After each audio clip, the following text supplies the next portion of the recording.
BBC 2 on Wednesday at 25 to 3. Now, next Sunday here on 1, we're going to be on earlier. We'll be on at 11:20, but our weather forecast will be at its usual time of 5 to 1. So, until next Sunday at 11:20, goodbye.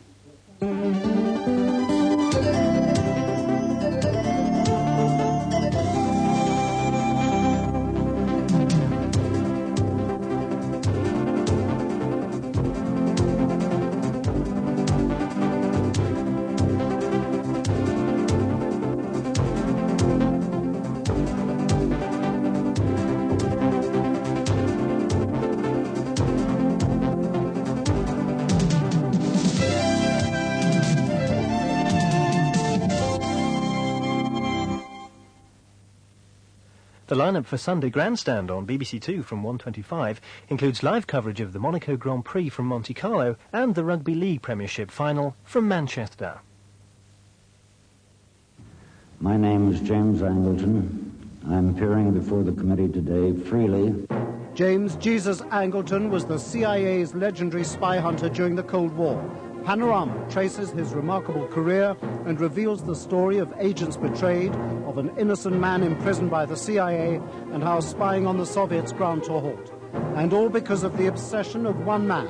That's Cold Warrior, the story of James Jesus Angleton, a Panorama exclusive tomorrow at 9:30 on BBC 1. In a few moments on BBC One, the two main parties stake their claim to the electoral high ground on taxation and public spending. I'll be asking Treasury Minister David Mellor which comes first, tax cuts or health and education? And what would Shadow Education Secretary Jack Straw do to our schools?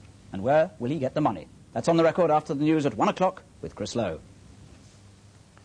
Good afternoon. At least 22 black South Africans were killed in the early hours of this morning when hundreds of Zulus armed with spears and machetes attacked a squatter camp outside Johannesburg. People living in the camp were predominantly members of the African National Congress.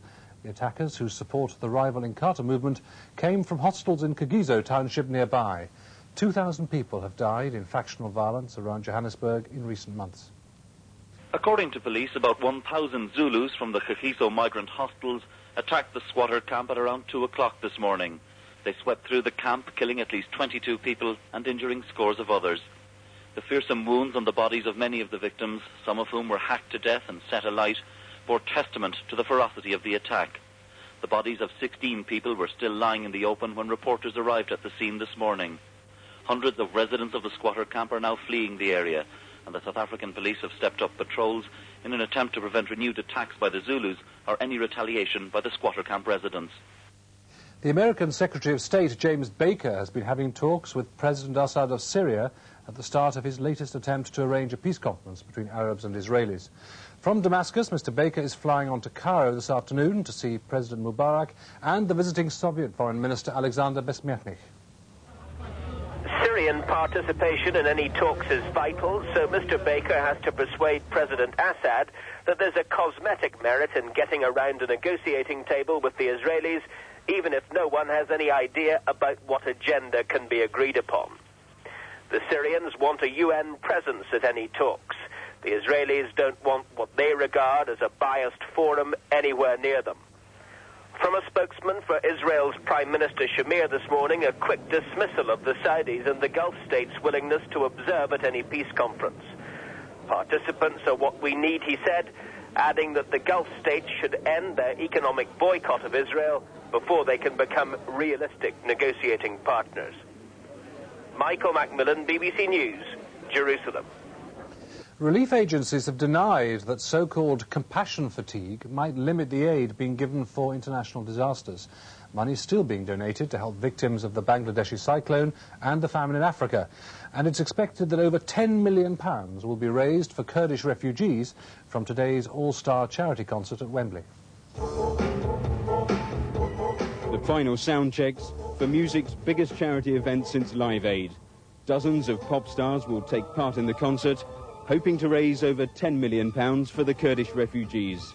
It's their plight and the images of quite appalling human suffering which inspired the musicians to act. All the money raised will go to the Kurds. That's brought criticism the disaster in Bangladesh and famine in Africa are being ignored. What we are doing, by taking the money that we are raising to this specific problem, it takes the pressure off the agencies so that they can use their money more fully to deal with the other disasters. 11,000 fans will pack into Wembley Arena. The show will be beamed around the world with an expected audience of 500 million people. Thousands of Arsenal supporters have lined the streets of North London to salute their team's winning of the League Championship. Arsenal, who set a record in losing only one game all season, crowned their triumph yesterday with a 6-1 victory over Coventry. Their manager, George Graham, has been named Manager of the Year, and he's now hoping to lead his team to victory in the European Cup next season. That's it for now. There'll be more news at 6:25, but now we join Jonathan Dimbleby on the record.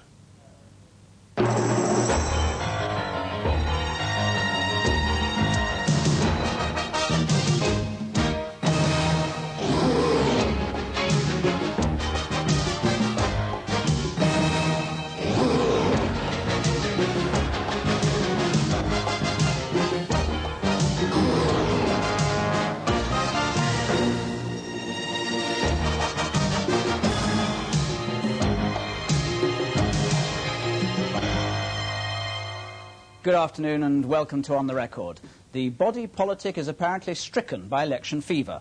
Neil Kinnock demands an election, and if some of today's papers are to be believed, the Cabinet is having to restrain the Prime Minister from taking up the challenge. Now, whether it's a phony war or not, the big guns have been firing all week as if the next election campaign were already upon us. In the absence of a great ideological struggle, the battle rages more over means than ends. Thus, the sound and fury about taxation and public spending, two great election issues about which I'll be seeking illumination from the Chief Secretary to the Treasury, David Mellor, and the Shadow Secretary of Education, Jack Straw. And when will John Major strike? What are the electoral signs and portents? John Cole examines the evidence. The battle over spending and taxation commenced on Wednesday when the leader of the opposition laid down the gauntlet by deriding the government's claim that it was possible to cut taxes and raise expenditure simultaneously. The inconsistency is large and it is obvious.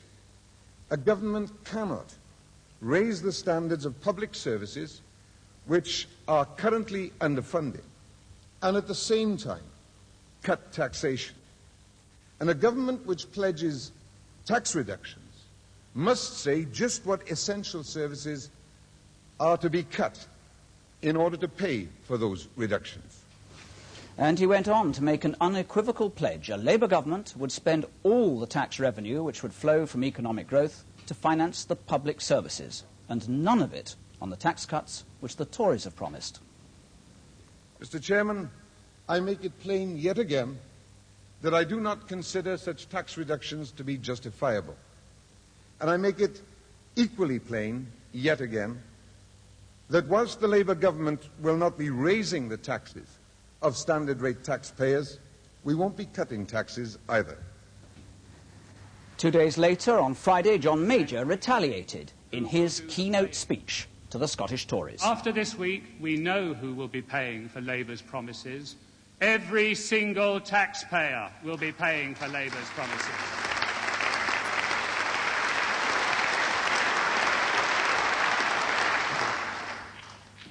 I suppose it was kind of Mr. Kinnock to warn us he wouldn't make any tax cuts. But then we never supposed that he would. It's not your taxes he'll cut, it's your income that he'll cut were he to be in government. The Prime Minister had already made it clear in an interview with the Daily Express that the Conservatives were still committed to reducing the standard rate of tax from 25 pence to 20 pence in the pound. Our primary objective, he said, is to reduce taxation at the lower end. There have been changes at the upper end. But we have an objective of moving to a 20 pence level of taxation. We have not put a time frame on that objective and are not going to. The Chancellor, Norman Lamont, had been no less insistent about the need for tax cuts. But last week, he was at pains to point out that it could take more than the lifetime of a single Parliament to achieve John Major's primary objective.